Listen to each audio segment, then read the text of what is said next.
Recorded live on the turf at Mad Lab Training Studio in Eldersburg, Maryland. This is the Time to Win podcast with Alex and Dan. Now let's get this podcast started. So I had the Warhound out this morning. Yeah. I think I sent you a text earlier today. I got a big day, right? I saw that you texted Big me, afternoon. and I was working with Lynn and all that. Yeah, and I was like, yeah. So I've got a big afternoon, and it's going to be awesome. But I wanted to get the stuff started. I have all the stuff I want to do, right? And I usually walk the dog in the afternoon, and I knew I wouldn't be able to pull it off today. So as soon as the sun came up, I was outside with the Warhound. We took a 3-mile walk. all right. And I'll tell you what, it is sloppy out there, okay? I could see that. On the trail. It's been wet. And I was thinking to myself while I was walking along, I'd rather be muddy than inside.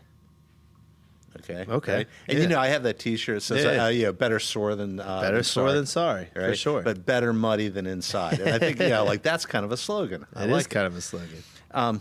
Okay, so producer Mike, can I go ahead and launch? If I assumed you did a minute ago. Okay, cool. Okay, great. Okay, We've got the go-ahead. You told me you had a zinger for me. Yeah, I do, Dan. And here's how it goes. I'm going to give you, like I do every time, I'm going to kind of give you a lead in here, and then I'm going to drop the zinger, right? So I'm driving over here to the turf studio here at Mad Lab Performance Studios. Yes, sir. And I'm looking around, and I'm like, wow, when was Christmas, right? Because it's nice outside, it's not snowy, it's daytime, you don't see any of the lights.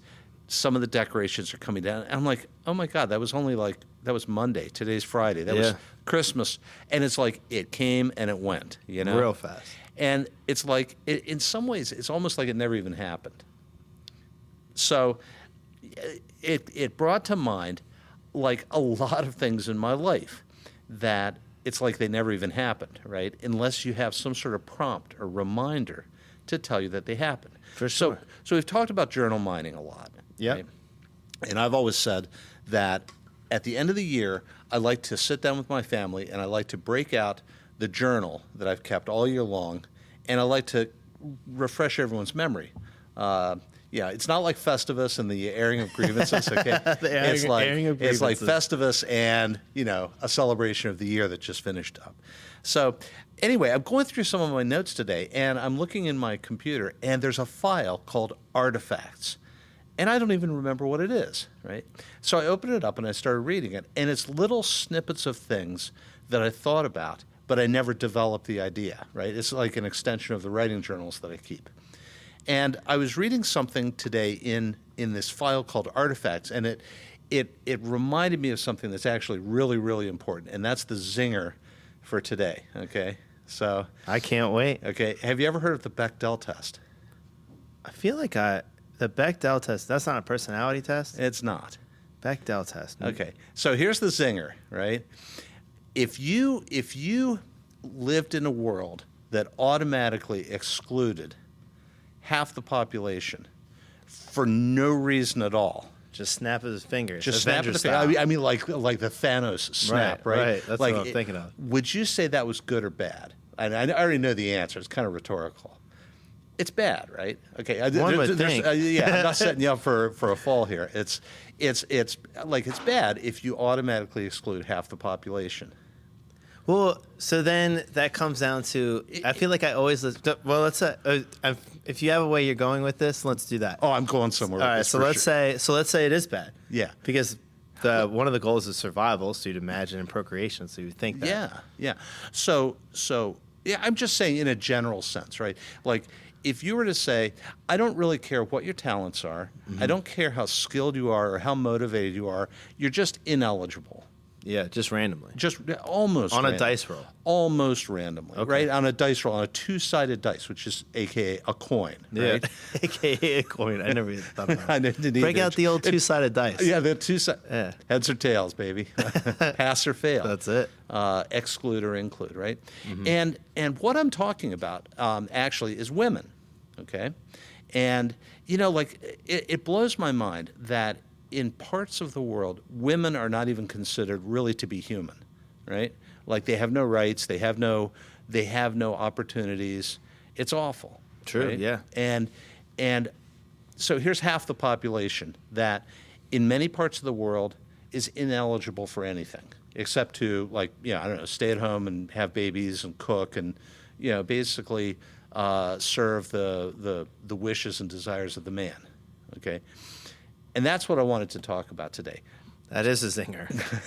It's a heavy topic. It's a super heavy topic, but that's what my journal was reminding me of. I was reading through my journal, and I came across just a tiny little snippet of something called the Finkbeiner test. Okay. And I was like, I remember writing that down, but I don't remember what the content was. So I had to go and here I am, 2 hours ago, I'm furiously going down the rabbit hole in Wiki and trying to figure out what's the Finkbeiner test again. And to behold, it's not. It's just me mouth hanging open and typing away, and, And then the predecessor was the Bechdel test, right? The Bechdel test. That's one I feel like. So go ahead. Yeah, and you probably have heard of it before, right? But yeah, that's the thing that has always bothered me is that we talked about it a little bit last time, maybe not last podcast, but a couple podcasts ago, where we talked about labeling people and by applying a label, you automatically write them off without knowing anything more about them, right? And I think women historically have gotten the worst deal of all, right? Yeah. They haven't historically haven't had a chance to even prove themselves. It's you're a woman, therefore you're ineligible. Right? I think that's awful. And it's even hard for me to talk about it, right? Because here I am, as a guy, do I even qualify to be able to speak intelligently about this? We probably don't, but we're going to try. Okay, so that's how most things in my life are. I don't really qualify to do them, but I'm going to try. Fair enough.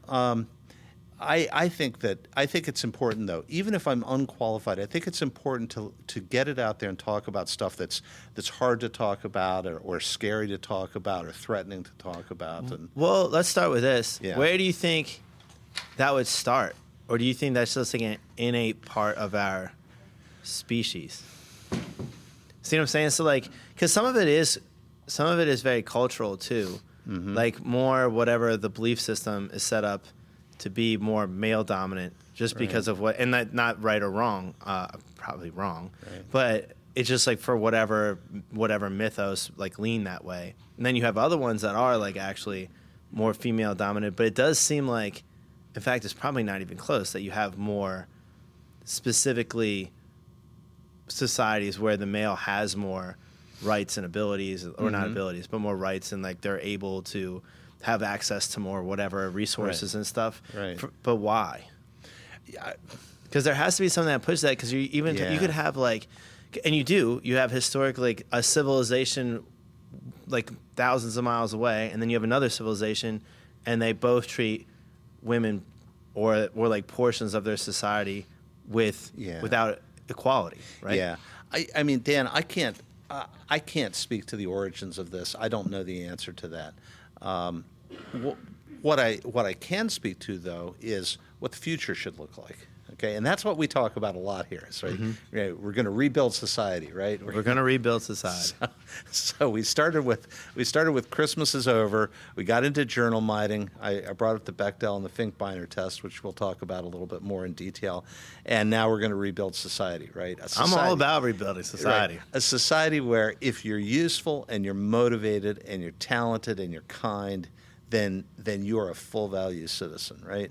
That's fair. I like that, right? Yeah. And we're not going to put labels on people other than citizen. And when you say citizen in the nation of Dan, it's going to mean a lot of stuff to a lot of people, and it's all going to mean the same. It means that you're valued and that you've got all the rights and all the privileges and everything, right?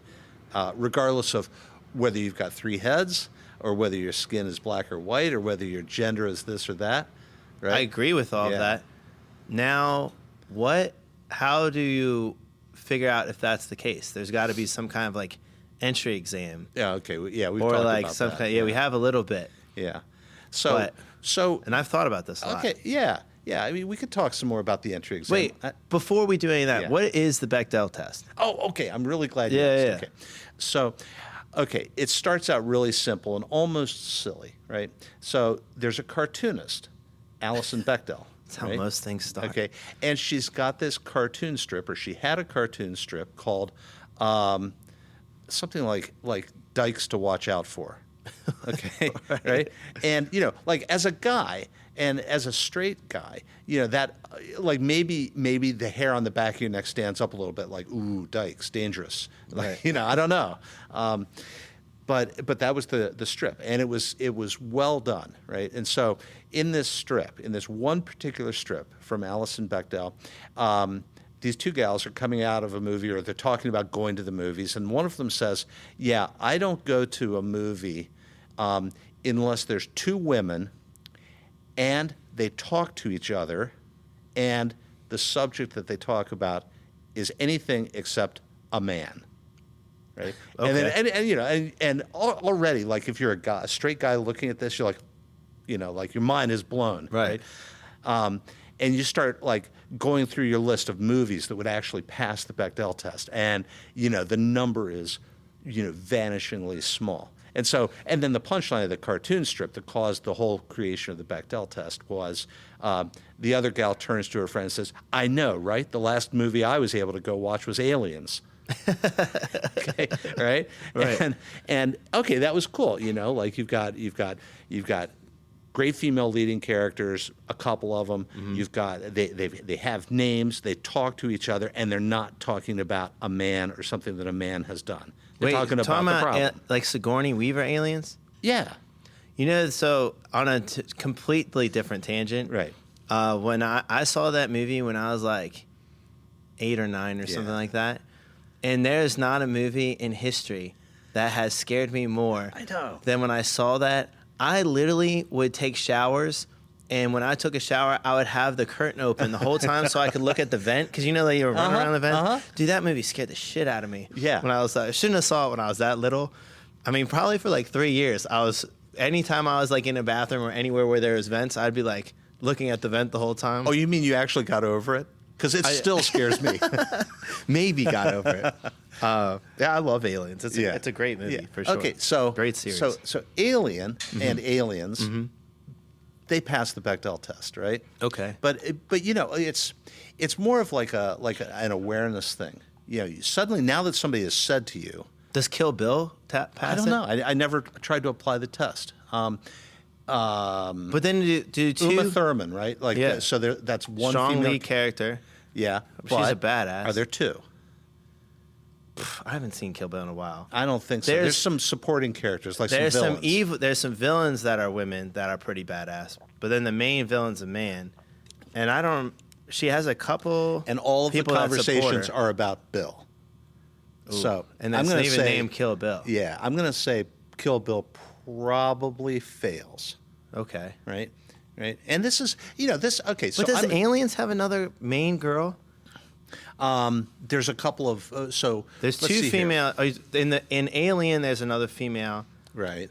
At least, but she's kind of a secondary role. Yeah, and she gets killed. She does get killed. Right. Everybody dies except for Sigourney Weaver and the cat. Yeah, the cat does live. Yeah, and then in the second movie, right, there's the kid Newt, right? Oh, Newt's a girl. Newt is a girl. The one they find hiding. Right, right.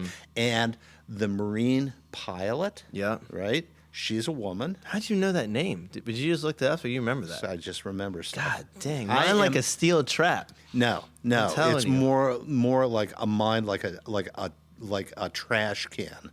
You just throw stuff in there and it stays there until somebody empties it, right? Mm-hmm. But yeah, that's it. So anyway, that's the thing, right? I look at the world through a different lens now that I'm aware of the Bechdel test, right? Okay. And it's scary. Like you walk into a room full of women and you go, "Hey guys," right? Like that's an automatic response, and you're the only guy in the room, right? There is no "Hey guys," There's "Hey folks," "Hey people," "Hi everyone," "Good morning," "Good morning Juliana," "Good morning Melanie." Just good like morning. when you're saying stuff like "gentleman's bet," right? Because I said that the other day. And then I was like, and I was talking to a girl, and I was like, oh, we'll have it's like or gentleman's rules on this, like like there's rules, but there's like there's some whatever, and like we could agree on whatever would be like good for whatever game we were doing. So I guess like, but it goes both ways, right? Like ladies' night, okay, right? The things that we say out there, and it's almost like microaggressions, right? We don't even think about it. It's not overt. It's not intentional. But you think it leads to the it leads to like the nefarious plot? No, I don't think it. I think it just perpetuates the system that we're in, right? Like microaggressions go unchallenged all the time, right?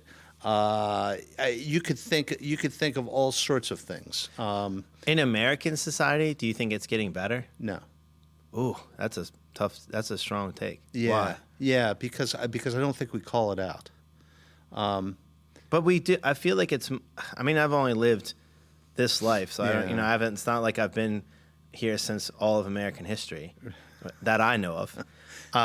So I only know the short period that I've been here. But I feel like in the span that I've lived, it's gotten better. I don't think it's where it should be by any means. So I don't mean that. I just mean that it's improved. Like even in like I love to play video games, and even in video games, you have a shit ton more video games that have a lead female role than ever before that I remember. And even when you go into like games and there's like characters to select from, there's usually an equal amount of men and equal amount of women. Right.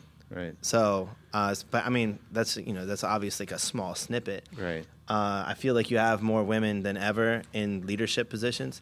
Not enough, by far, but like even starting to get into like NFL coaching positions and stuff like that. And that's talking about like a man dominating. It's changing. It's changing. Maybe is it changing? I said no. You asked, are we making progress? I said no. We are making progress. Okay.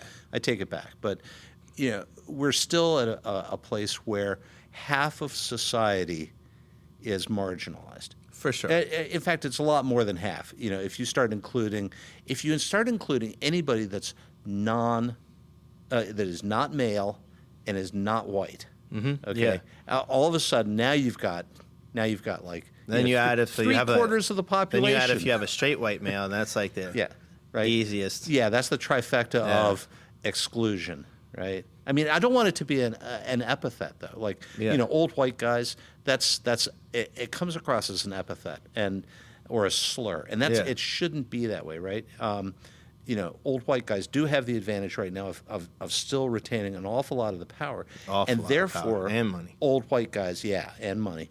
And therefore, I think old white guys need to be responsible for fixing it. Okay, right? That's fair. Yeah, and I've always said, if you don't be don't be part of the problem, Dan. Be all of the problem. Be all of the problem. No, joking aside, right? I think that's something that we need to do. Us old white guys, right? Yeah. We need to create a level playing field as best we can. We need to raise awareness. We need to identify microaggressions when they occur and say that is a microaggression that cannot be allowed, and so and that's why I bring up the Bechdel test.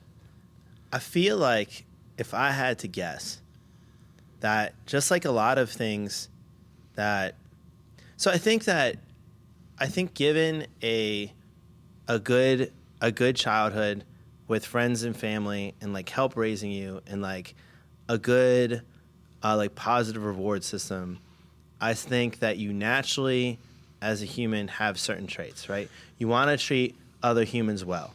Like you watch little kids, like they don't see differences, right? So like, I mean, they might see like specific differences, but they're not like, oh, this person's like this, so I don't play with them, unless they're like, oh, this person's just kind of an ass and throws toys at me. Right. Now I don't play with them. But they're not like, this baby's from China and I don't play with Chinese babies. They don't say anything like they don't like think like that. Right. Little kids, kindergarten and stuff like that don't. So I think there's a natural way that you think of other humans as just other humans, and you want to get along with them and you want to help them out and do stuff with them, right? So like you want to have fun and communicate, and you want them to be well off. And I think that a lot of these negative aspects of human nature start to get pushed forward when people are innately worried for whatever reason, and usually for wrong reasons, for things that'll never happen, right? So then they have these insecurities that grow and grow as they start to age. And then that starts to get worse and worse, and I think happens gradually. Yeah. And then you take that and you pile that on generation after generation, and then now things are not just like, I don't just like the neighbors. Now we just don't like a whole race or a whole color or a whole gender, right? Because now we only want people around that are like us, and that's it. This person doesn't look like me. I don't deal with them because I'm uncomfortable with things that I don't understand, and I have a fear for some reason or whatever. So That's my guess. I don't disagree with you. Even in the most supportive home environment, the conversations are different, right? Like I talk to my black friends, and my black friends say, when your son reaches a certain age, you have a conversation with them. And that conversation is how to not get killed by the police. Yeah, see, that's unfortunate. But it's reality. It is reality, yeah. No. And, you can have the most nurturing, open-minded, inclusionary upbringing, but when the minute you walk out the door, you're in someone else's house, right? Yeah. And you have to teach people, okay? So Dan, in this house that you and I are building, right? We're going to teach, right? We're going to teach people what to do, like here's a microaggression, right? Here's this human being that may look and act a little bit different from you, but you're going to include them because they've got perspective and they are useful and they are kind and they see the world differently than you do, so they may be able to offer you better solutions than you might come up with on your own. Right? They should be your partner. They should be your help. They should be your friend and their ally, and sometimes your boss. Okay, right? And that's the edge in the nation of Dan, which we're creating. Right? We need to be able to teach these values. Right? I also think I like that a lot. I also think some of this should be like kind of redistribute the way that we think about what we should be doing. For example, I think that a lot of people feel like the goal is to amass power and resources at all time, right? So like, let's say I have somebody, I have two people that have like crazy skills. Like we almost like min-max them. Like one is just a born leader, but they can't do anything else, right? Can't build anything. They can't write well or like whatever. Like, but any leadership quality is amazing. They're great at like educating people and delegating tasks and organizing people around and giving them reinforcement and then giving them correct criticism so like everything's great. That person does all of that excellent. Then you have another person that just has some amazing mechanical skills, let's say. Like you want a building built, you need this person around, right? You need a bridge built. This person knows exactly how to do it like a savant. Yeah, like my friend Benish, right? I mean, the guy can't even read. God bless him. But he is a wealthy contractor who has built hundreds and hundreds of homes, right? Starting with like just being a job guy and a carpenter, and then developing all those skills. But not to say Benish is in this specific example because of what I'm going to say next. Okay, I don't want to put poor Benish in this because like maybe he's also a great leader, right? So then you have this person, because they're great, like we were talking about before, because they're so good at so many things, the first thing that would happen, society would think this, and the person is taught to think this in our society is there must be a way up. So now let me be in control of a bunch of engineers, right? A bunch of engineers, a bunch of builders, and I'll do all this. Right. But the person has no leadership skills. Right. But for some reason, that's the next step up. And then now things are terrible. Yeah. Right? In fact, in many cases, the only step up. Right. Yeah. Exactly. And then so that's what happens. And I think then you end up with really poor leaders in society. And I don't think that those poor leaders, it's always exactly their fault. Right. I blame society equally for those people in those positions, right? Because that person should have never been pushed to be put in that position. And That's society right. has pushed them their whole life Yeah. to be in that position that they don't have the skills for. Right. And that's okay to not have the skills for it. So, and I feel like the main thing in your society should be, what are your skills? First things first, you need to figure out what your skills are. Mm-hmm. Right. And that should be like a big part of your development. And like your young development Right. should be a big part of it, right? Right. Figure out your skills and then be like, all right, where can we use those in society? Then start using them in society. Are your skills that you are good at, and these are legit, you're like your actual skills that society recognizes and we recognize you, are helping society. Now that is the best possible thing that you could be doing, right? And then if you can use those even more, those exact skills, even more to help society more, like maybe on a better project or like a more efficient project for whatever is going to help humanity, or just a different project, right? You did one, you complete it, now we're doing another, and then you can do project after project. That's what should be rewarded. It shouldn't be like, all right, you're great at this. Now let's the only step that you have now is to be in charge of a bunch of people that are like you doing this. Mm-hmm. And I think sometimes that's a step for good leaders, but if somebody's not a good leader, they should be equally rewarded because they have other skills. Does that make sense? It makes perfect sense, Dan. Right? We've got. Okay, we always say we're going straight to the top. Straight right? to the top. But the top is. I mean, we say it tongue in cheek, right? The top is not necessarily the goal. There are many and ways. Not tangible always. Yeah, there are many ways to go, and there's many different ways to get there. True. Okay, right? So. I think what you're saying is spot on. Not every.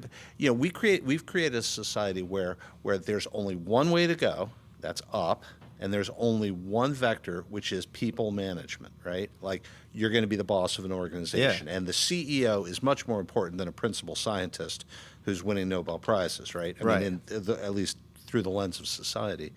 Our society, and that's tragic, right? There's a lot of different ways, and you don't have to go to the top, right? Because that's how you get poor leaders. You could be, and that's how you get corruption. Yeah, I mean, you could be George Bailey, right? Like George Bailey, It's a Wonderful Life. Like he didn't go to the top. Oh, George Bailey, the banker? Was he a banker? He was savings and loan guy. George Bailey. Look at all these things you did. You saved your brother's life, and you did all these things. You helped all these people build houses, and you didn't go to the top, but you went instead of going vertical, you went horizontal, and you went broad instead of deep. Right? You were at a certain position and you brought other people, right? Which I think should be even more rewarded. Right. Remember the conversation we had about body count? Yes. I said, I just listened to this episode, by the way, so that I literally was on that part before I came here. It's funny you brought that up. Yeah, body count, right? Mm-hmm. Yeah. Here are your goals and less objectives. than 0, and the body count must be less than 0, which means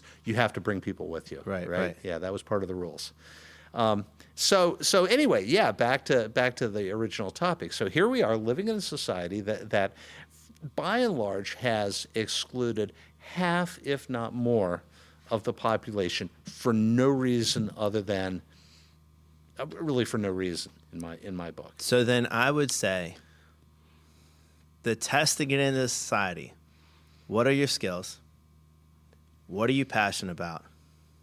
And then how can you use those things to help our society? I'm with you, right? Or if you don't know those things, how can you get help to know these things? Yeah. Right? Because if you don't know these 3 things, then all of your resources and time, well, time's a resource. So all of your resources and effort should be put into knowing those 3 things. Yeah. Once you know those 3 things, then all of your time and energy should be spent on doing the 3rd thing. Right. Helping everybody with your and so Dan, skills. Corollary to this, whatever you incentivize will become the behavior that you see dominant, right? Which is, I guess, exactly what we're talking about. Yeah. So if you incentivize people to climb the ranks and be the CEO and be in charge of large parts of the organization, whatever, already you've marginalized the guy that comes in and cleans the bathrooms. And that's exactly what we've done. Yeah. Because CEOs get paid the most money, right? And then they also get the most notoriety, right? They also get the most fame and fortune and all this stuff. And if somebody walks in a room or somebody walks into somebody's parents' house or whatever it is and they're like, what do you do? And you're like, oh, I'm a CEO of a finance company. Yeah. Immediately like, oh, man, that's awesome. Right. So I added, okay, right. So we've heard this story about the janitor at NASA. Mm-hmm. And somebody asked him, what do you do here? And he says, I'm working to send a man to the moon. That's awesome. Right, he was the janitor. He emptied wastebaskets after hours. But he is, technically. Yeah, right? If he wasn't there to empty the wastebaskets, other people would not be able to do their jobs. So he's he is an important part of that process, right? Right. I was working in a medical device company many years ago, and we had this kid that worked on the loading dock. His name was Justin Brooks, and he was a huge black kid covered in tattoos. Always wore his sunglasses inside, and he was like to like a straight white guy out of suburbia. You immediately said thug, right? But he was really dialed in. And so we were trying to get this European certification process. And we had all of these goals, business goals, quality goals within the company. And our European certification required that everybody understand how they're contributing to the quality objectives of the company. So our auditor for the European certification, he was a Dutch guy, he comes over, and I'm touring him around the facility, and says, "Oh, could we stop here for a moment? I'd like to speak to that young man over there, Justin," right? And he had made this conclusion that Justin, based on his looks alone, would not be able to answer the question. He said, "Young man, how is the job that you're doing right now contributing to the quality goals of this organization?" And the kid didn't even skip a beat. It was so awesome. He said, "Sir, one of our quality objectives is to pass our European certification. And the fact that I'm speaking to you right here, right now, is directly contributing to that objective." And the guy's like, "I got no further questions." That's awesome. And the guy shut him down. It was awesome. It was such a cool thing. And I love telling that story, right? That's an awesome story. But, okay, so back to our cohort, the women. Right. Right? Like, I think most people can rattle off like some famous actresses and, maybe some famous athletes. But if we were to say, like, name some famous women scientists, we'd struggle a little bit, right? Because science isn't something that is popular in our culture. I don't know a lot of famous. The only scientists I know are like scientists that did stuff a while ago, like Marie Curie, for example, right? Madame Curie. Oh, I guess that's right. true. Yeah. Okay. Marie Curie had the distinction of not winning just one, but 2 Nobel Prizes, right? Pretty cool. That is pretty cool. Yeah, she was sharp. How about you've heard of Watson and Crick, right? The DNA guys, right? Well, one of their collaborators was a scientist named Rosalind Franklin. And, history is by and large... Look at this history this guy knows, Mike. I'm telling you. Don't break the fourth wall. I love breaking the fourth wall. Where's the camera? The fourth wall, right? That's the key. That's the Deadpool move. Yeah, right there. So Rosalind Franklin did all of the X-ray crystallography studies that provided the raw data that Watson and Crick then interpreted to unravel the structure of DNA, the famous double helix, right? Yeah.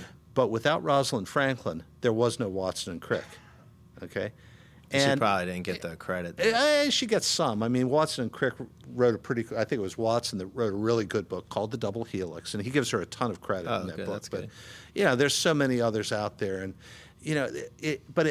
okay, that's big, though. That's big chunks of omission. And I was talking earlier about, like, microaggressions, right? So how about the first woman to climb Everest? I don't know who that was. It doesn't matter, right? I mean, this is my point. I kind of set you up on that one, Dan. Damn. Here's the microaggression, right? It doesn't matter because it's no longer about this incredible accomplishment of climbing Everest. It was, and it was a woman, right? Oh, I see what you're You're saying. no longer a famous climber. Yeah. You're a woman. That's Who fair. happened to do this other thing, right? Yeah. And that's a microaggression, and it's so tuned out of our thought process that we don't even see it. Like right? it's almost like, oh, women did it. Congratulations on whatever you did. Yeah, or the first Turkish F1 driver, right? I mean, to be an F1 driver, you have to be so awesome. But now you've taken it all away and you said, oh, it's a Turk. Unless you said the rest of the story where you're like, oh, you're the first woman to climb, maybe not climb Mount Everest because I don't know what all is involved from that other than like physical stuff. But like if you were like first woman F1 driver, you're like, because it's dominated by a bunch of like gender biased males. So congratulations. Then that's even more congratulations because then you're like, you were a minority that came into this sport and then did well or dominated or got into it at all. And that was impressive because we are terrible and we tried to hold you back from that. Mm-hmm. So then that should be the rest of the conversation instead of being like, oh, first F1, whatever. And you're like, yay. Yeah. Because then it's like, oh, you're women, and despite your women negative skills, then you still made it here. Is kind of the way, I guess, is what it's when you just say it like that's kind of what you're. Yeah, right. That's fair. I never thought about that. In spite of the fact that you're a woman. Right. That's what. That's what you're saying. Yeah. And see, we're tuned to talk this way, or to say, the first black.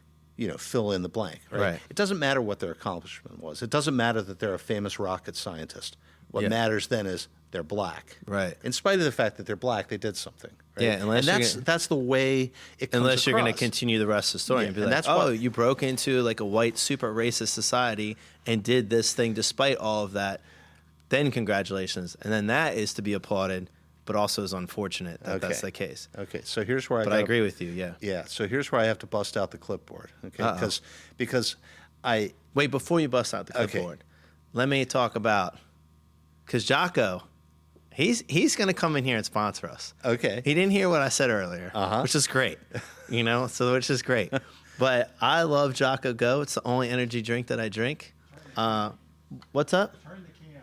Which way am I? This way? That's the back side. Oh, I see what you're saying. I thought you said that camera wasn't the one that I was supposed to use, but you are the one I'm supposed to use. Jocko Goes. No crazy chemicals in it.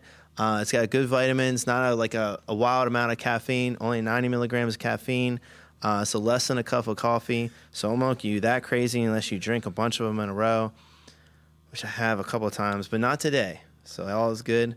So sometimes I'll drink one of these a day. It does a lot of different things for you. It's amazing. Jocko, thank you for sponsoring our podcast. I know you don't right now, but you will in the future, I'm sure. And because Jocko has put his name and his brand on this, Jocko is also supporting our prior podcast on performance-enhancing drugs. Jocko, is. I knew it. I knew it. Yeah. And then I'd also like to shout out my friends at CNA Auto. Anything goes wrong with your car, or you want anything going, you want to put some tires on there, you want to drop a new engine in it, something's wrong with your engine, your car is on fire, that's kind of an emergency, but maybe they can help you out with that as well. Bring it in to CNA Auto right across the street from Mad Lab Performance. My buddy Adam owns it. He'll take care of you, the nicest people in the world, and they're actually trustworthy mechanics that will give you a fair price and take care of you at the same time. Wow. Stunning endorsement. All right. Hey, they've helped me out a lot. Yeah, so. Next evolution of that conversation is we got to get Adam on the podcast. We got to get Adam telling you. Yeah, doing a sponsorship, right? He's a super cool guy. He is. Yeah. He is. Clipboard. Okay, so I busted out the clipboard here. I'm nervous. Yeah. Mike, I'm nervous. I'm nervous.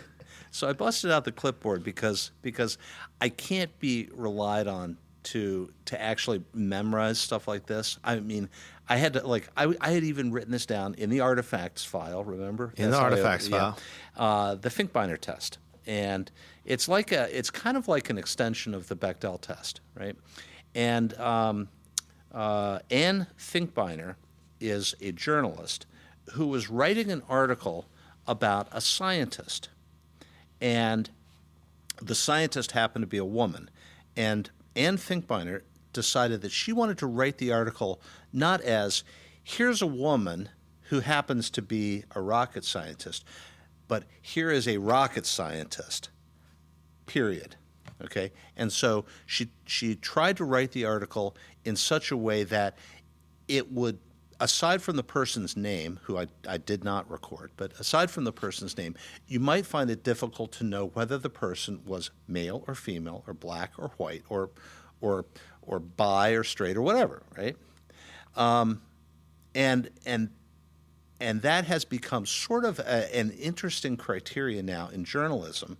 Does this article pass the Finkbeiner test, right? And so let's see here. To pass the Finkbeiner test, the story cannot mention the fact that she's a woman, her husband's job, her child care arrangements, how she nurtures her underlings, how she was taken aback by the competitiveness in her field, how she is such a role model for other women, and that she is the first woman to fill in the blank. Yeah. Right?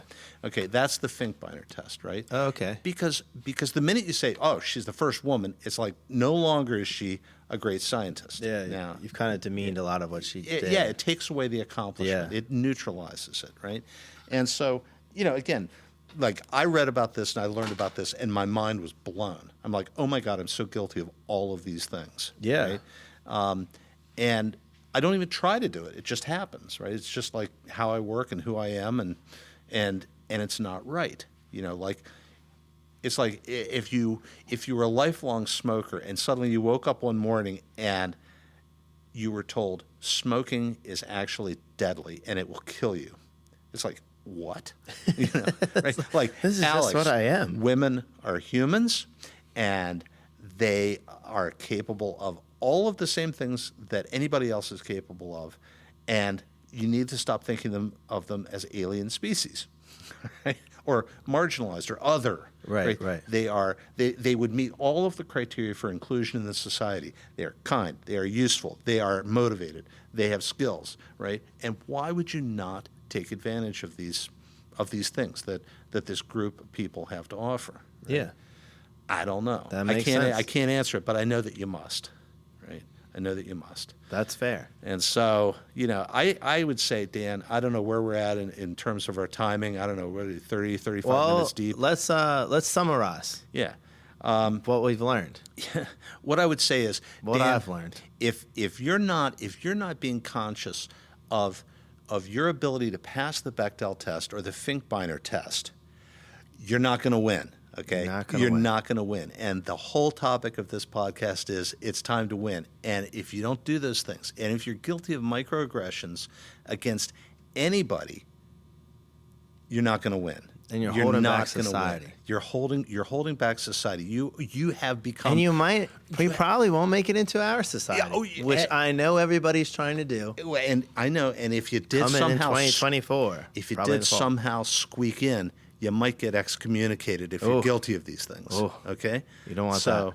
So I don't know. I invite listeners to dial in, hit us up with some some questions, and we'll try and answer them. But I think this is a really, really important topic. And when we talk to our kids, we need to talk to them this way. Yeah, these are the things we need. And when we see this stuff going wrong out there, out there in public, we need to call it out and we need to correct it. Right? We need to intervene. All right. At our own peril, I get it. At our own risk, but you're right. That's important. The risk and the consequences of doing nothing are even more dire. Or even greater, for okay. sure. So Dan, I know it's always time to win. It's always time to win. Thank you for letting me grind my axe a little bit here on the podcast today. Anytime, Alex, because you know what? You're the man. Dan, I'm just some guy.